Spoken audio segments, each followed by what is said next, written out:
nikahkanlah putrimu kepada orang yang bertakwa kepada Allah, kepada orang yang takut kepada Allah. Jika nanti orang tadi itu cinta kepada putrimu, maka dia akan memuliakan. Warahmatullahi wabarakatuh. Bismillahirrahmanirrahim. Alhamdulillahirabbil alamin. Assalatu wassalamu ala asrofil anbiya'i wal mursalin Sayyidina wa maulana Muhammadin wa ala alihi wa sahbihi ajma'in. Para pemirsa MJM TV yang saya hormati, dalam kesempatan kali ini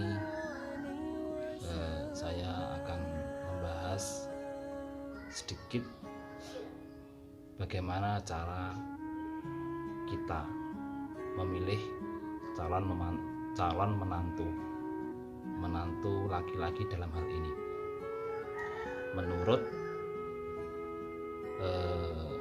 cara-cara yang diajarkan ataupun dicontohkan oleh para ulama terdahulu. Berikut saya ambil dari kitab Mau'izatul Mukminin. Jadi dalam kitab Mau'izah ini, dalam bab adab nikah, di sana di awal bab diterangkan tentang ayat-ayat atau hadis yang di situ menyemangati kita atau memberikan motivasi kita untuk menikah. Mungkin kita bahas di video yang akan datang. Terus di sini dibahas juga tentang perkara-perkara yang seyogyanya dijaga ataupun seyogyanya ada pada wanita. Ya, seperti solehah, punya agama, punya keturunan yang baik, cantik dan terusnya. Yang mana di situ ada banyak, tidak hanya 4. Ada banyak, ada 8 ya. Dan juga akan kita bahas di video yang selanjutnya insya Allah. Dalam pokok pembahasan kali ini kita membahas sesuatu yang menjadi kewajiban bagi seorang wali. Wajibu alal wali, wajib bagi wali, wajibu alal wali, wajib bagi wali. Wali di sini wali nikah, jadi orang tuanya pengantin perempuan. Aidan halimalih, atau juga ayura'a hisola zauji, yaitu menjaga ataupun wali tersebut harus berhati-hati dalam memilih menantunya. Jadi tingkah lakunya ataupun akhlaknya calon pengantin laki-laki itu juga harus diteliti oleh seorang wali. Wali yang durali karimatihi, dan melihat wali tersebut melihat ini cocok enggak bagi karimnya, bagi anak perempuannya. Fala yuzawijuha miman sa'a khulquhu au khalquhu, maka enggak bolehlah seorang wali itu menikahkan putrinya ataupun anak perempuannya menikahkan kepada orang yang di situ buruk akhlaknya ataupun buruk fisiknya. Jadi kalau anaknya itu cantik, ya dinikahkan dengan cowok yang ganteng, dengan cowok yang punya akhlak yang bagus begitu.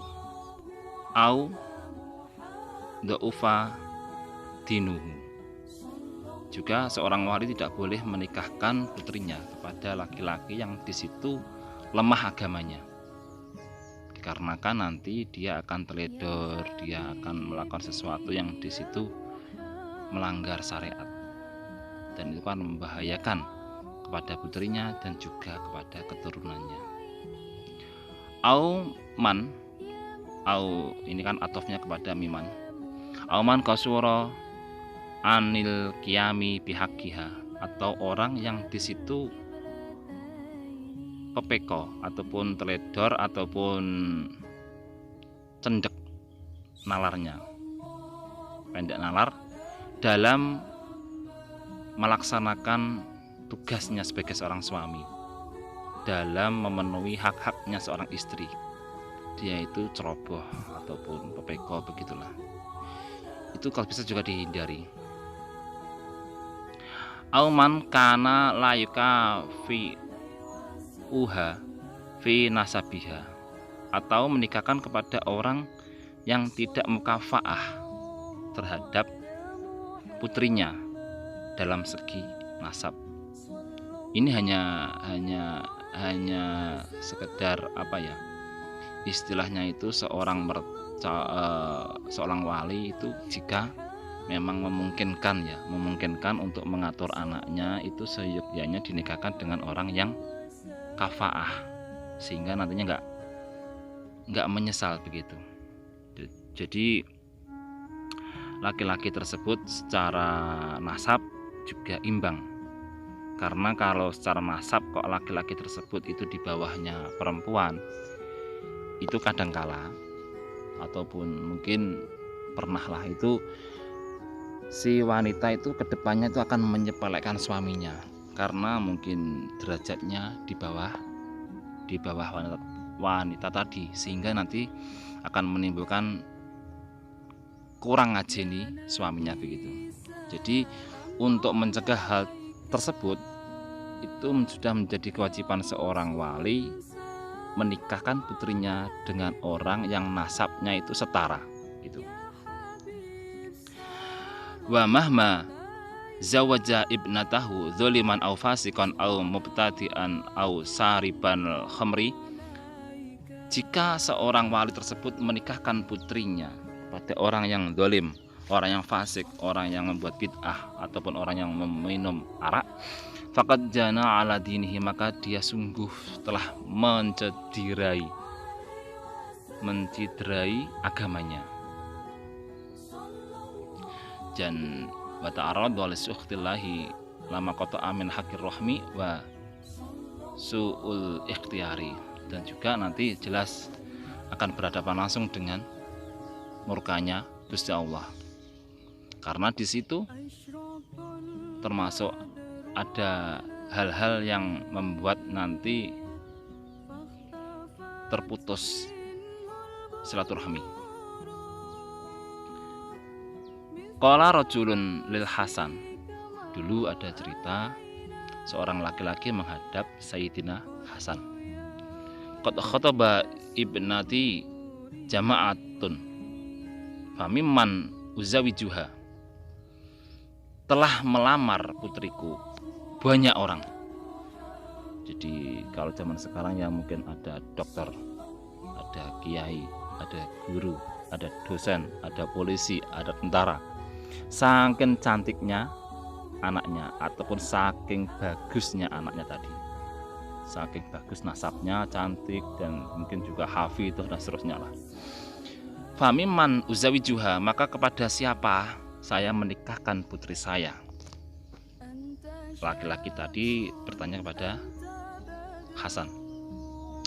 Qala, maka dawuh Sayyid Hasan, mimman yattaqillah fa in uhibbuha akramaha wa in abghadaha lam yadlimha. Nikahkanlah putrimu kepada orang yang bertakwa kepada Allah, kepada orang yang takut kepada Allah. Jika nanti orang tadi itu cinta kepada putrimu, maka dia akan memuliakan putrimu, memuliakan istrinya. Jika nanti laki-laki tadi kok marah atau ghadab atau benci kepada istrinya, karena kita kan nggak tahu namanya perjalanan rumah tangga itu kadang ada suatu ketika yang dimana di situ seorang suami itu ya marah-marah kepada istrinya begitulah, entah ketika lelah terus si istri tersebut tidak menyambut dengan yang seharusnya begitu, atau bagaimanalah, yang jelas dalam perjalanan rumah tangga yang sangat lama itu terjadi suami itu marah pada istri, maka lam yadlimha, maka si suami tersebut tidak akan mendolimi, tidak akan berbuat main tangan. Jadi tidak memukul, tidak menghajar. Kalau zaman sekarang ya kekerasan dalam rumah tangga, sehingga suami tersebut ya udah tidak main kasar begitu. Karena hal tersebut, jika maksudnya main kasar tadi, jika seorang suami sudah main kasar itu sudah menyakiti istri, sangat menyakitkan bagi istri. Sama aja menjerumuskan anak kepada orang zalim. Sekian penjelasan dalam kesempatan kali ini. Jika ada kesalahan, saya mohon maaf yang sebesar-besarnya. Semoga bisa memberikan manfaat kepada para pemirsa semuanya. Sekian, assalamualaikum.